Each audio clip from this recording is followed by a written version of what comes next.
Alejandro, Alejandro, ¿puedes venir? Creo que hay alguien que quiere ver tu vídeo. Anda, vente.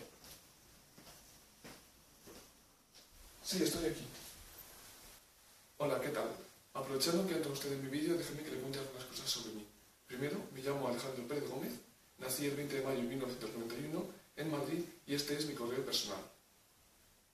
Actualmente estoy estudiando licenciatura de Periodismo en la Facultad de Ciencias de la Información de la Universidad Complutense de Madrid. Estoy en los últimos cursos de la carrera y en la prueba de acceso a la universidad mi nota fue notable alto.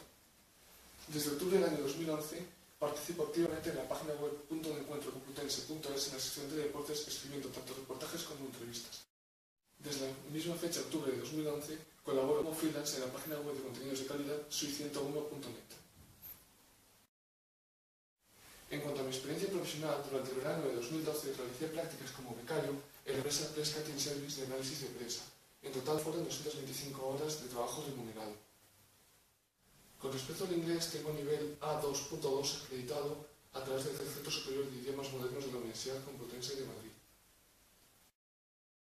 Durante el mes de julio del año 2011 recibí un curso de 100 horas de duración de locución radiofónica en el Instituto de Radiotelevisión Española gracias a la Fundación de la Universidad Complutense de Madrid. En cuanto a la informática, manejo a nivel usuario diversos programas de ordenador, entre los que destacan Word, Excel, PowerPoint, Audacity o MovieMaker. Entre mis aficiones destacan los deportes como fútbol o tenis, así como la lectura de libros periodísticos e históricos y disfrutar de películas y series también de carácter histórico.